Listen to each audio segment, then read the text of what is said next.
Now, Job is telling us the story of Job, but it is really more about wisdom and about how Job is going through this super tough time. It's a little bit of a story, but it's really more about it is poetry. So there is a lot of imagery and a lot of metaphor. And we have to remember when we're reading Job, Psalms, Proverbs, Ecclesiastes, Song of Solomon, that there is a high level of metaphor and a lesser versions of how shall I say this? I don't want to say reality because Job has some reality in it as well, but it is more about the imagery. It is not about the literal things that are happening.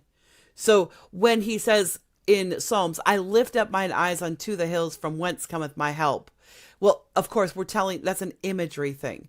And there are points in Job where he's like, I reach out to God, I cry out to God in my distress, in my there's this overblown hyperbolic, but we see these elements in poetry, even in English poetry, and definitely in Hebrew poetry as well. So we have to look at them as poetic books, which means that we cannot take everything in those books as actual literal facts.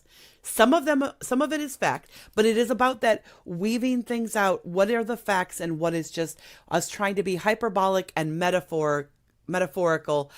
Give me